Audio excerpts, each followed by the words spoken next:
All I'm offering is the truth, nothing more. We can achieve nothing without paying the price. Now, what is that price?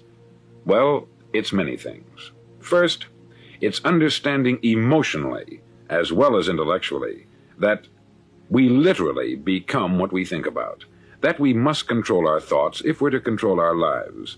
It's understanding fully that, as ye sow, so shall ye reap. Secondly, it's cutting away all the fetters from the mind and permitting it to soar as it was divinely designed to do. It's the realization that your limitations are self-imposed, and that the opportunities for you today are enormous beyond belief. It's rising above narrow-minded pettiness and prejudice.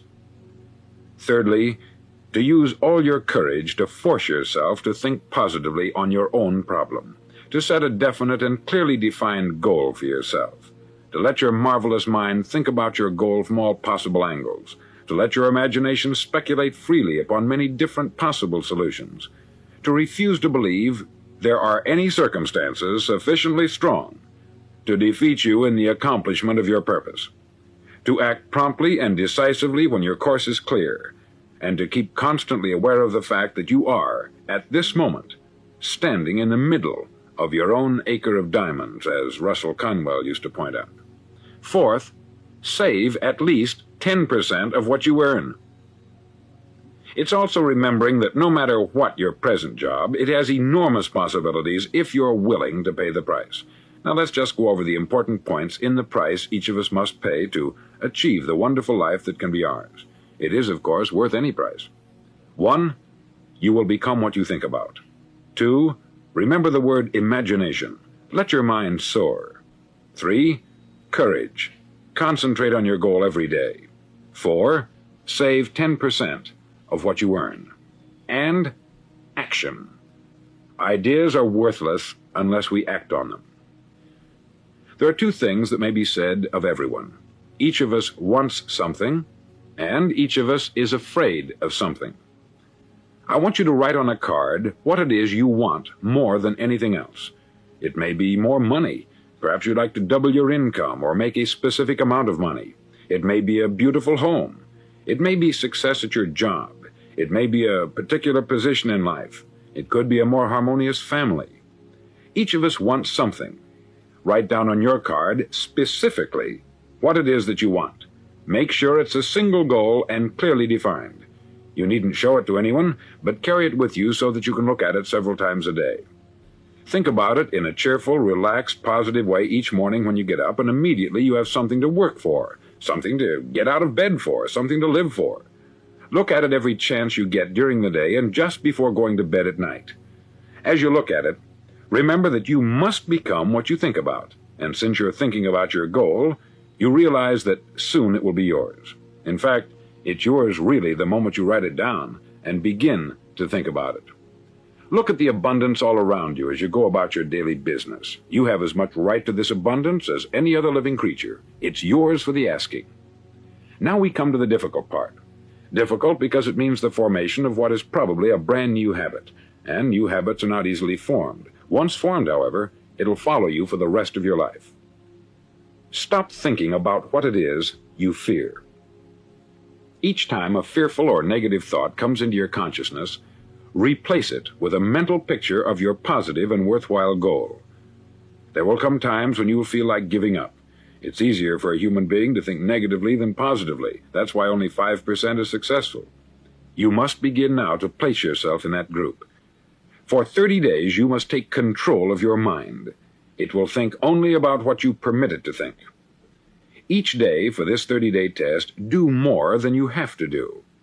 In addition to maintaining a cheerful, positive outlook, give of yourself more than you've ever done before.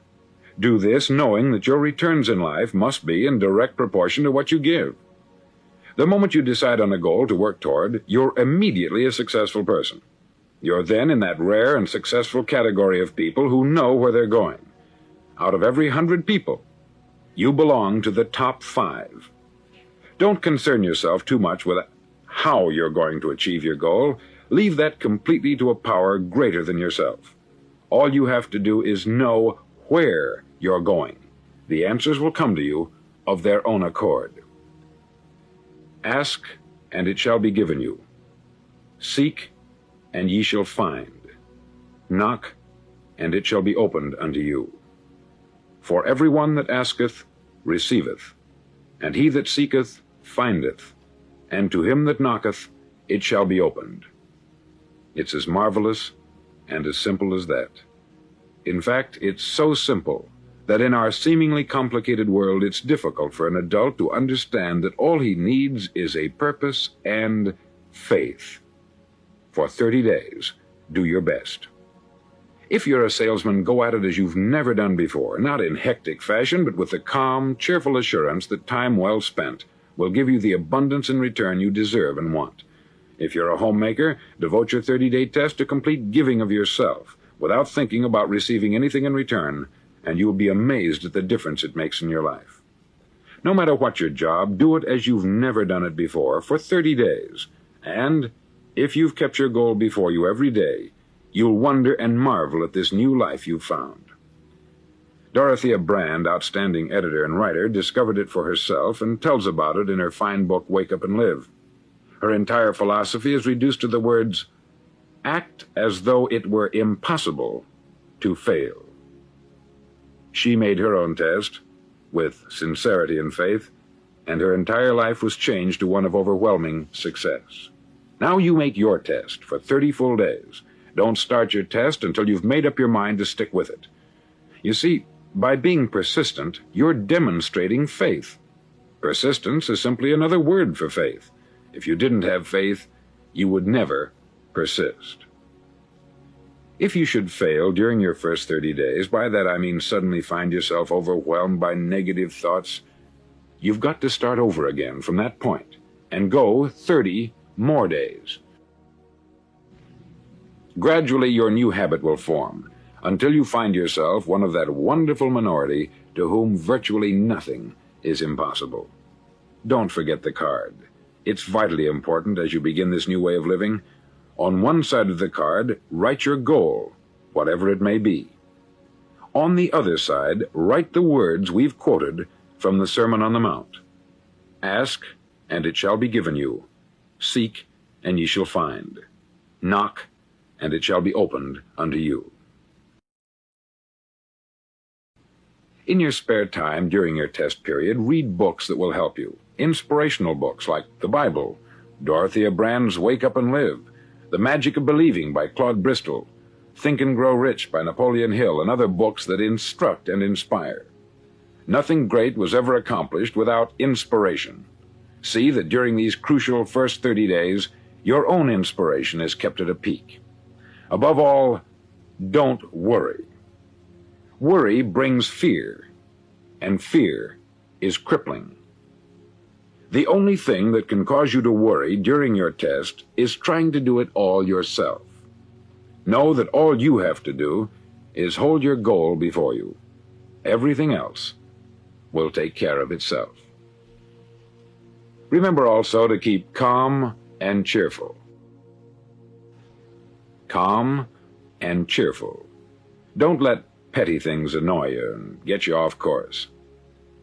Now, since making this test is difficult, some may say, well, why should I bother?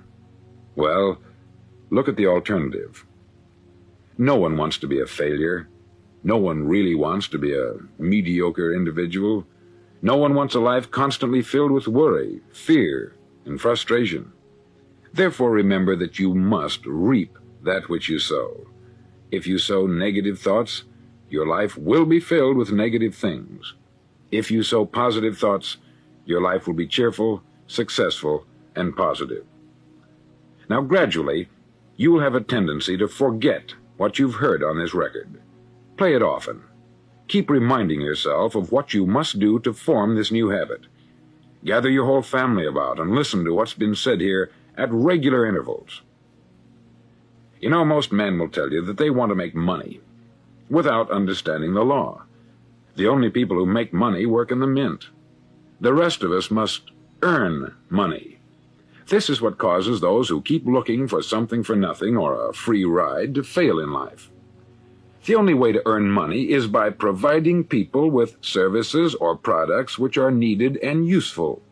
We exchange our product or service for the other man's money.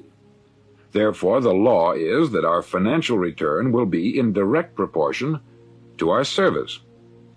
Success is not the result of making money.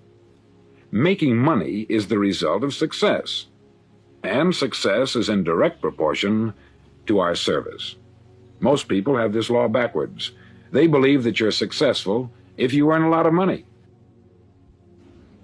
The truth is that you can only earn money after you're successful. It's like the story of the man who sat in front of the stove and said to it, "Give me heat, and then I'll add the wood." How many men and women do you know, or do you suppose there are today, who take the same attitude toward life? There are millions. We've got to put the fuel in before we can expect heat. Likewise, we've got to be of service first before we can expect money. Don't concern yourself with the money.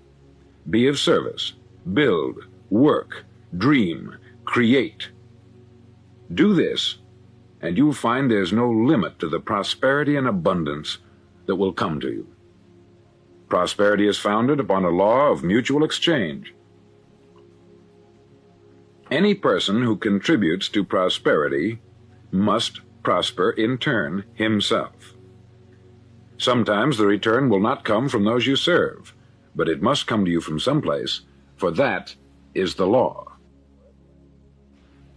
For every action, there is an equal and opposite reaction.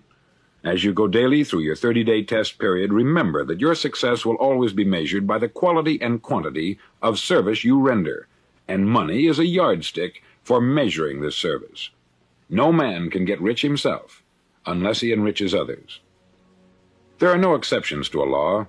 You can drive down any street in America and from your car estimate the service that's being rendered by the people living on that street. Had you ever thought of this yardstick before? It's interesting. Some, like ministers and priests and other devoted people, measure their returns in the realm of the spiritual, but again, their returns are equal to their service. Once this law is fully understood, any thinking person can tell his own fortune. If he wants more, he must be of more service to those from whom he receives his return. If he wants less, he has only to reduce this service. This is the price you must pay for what you want. If you believe you can enrich yourself by deluding others, you can only end by deluding yourself. It may take some time, but just as surely as you breathe, you'll get back what you put out. Don't ever make the mistake of thinking you can avert this. It's impossible. The prisons and the streets where the lonely walk are filled with people who tried to make new laws just for themselves. We may avoid the laws of man, but there are greater laws that cannot be broken. An outstanding medical doctor recently pointed out 6 steps that will help you realize success. 1. Set yourself a definite goal. 2. Quit running yourself down. 3. Stop thinking of all the reasons why you cannot be successful, and instead think of all the reasons why you can. 4.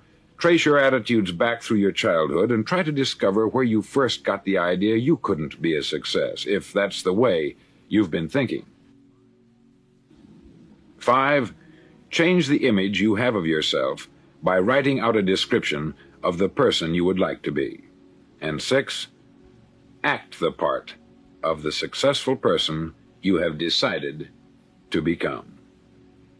The doctor who wrote those words is a noted West Coast psychiatrist, David Harold Fink, M.D. Do what all the experts since the dawn of recorded history have told you you must do.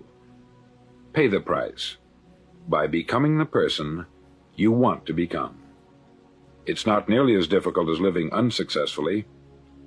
Make your 30-day test. Then repeat it. Then repeat it again. Each time it will become more a part of you until you'll wonder how you could ever have lived any other way. Live this new way and the floodgates of abundance will open and pour over you more riches than you may have dreamed existed. Money? Yes, lots of it. But what's more important, you'll have peace. You'll be in that wonderful minority who lead calm, cheerful, successful lives. Start today. You have nothing to lose, but you have a life to win.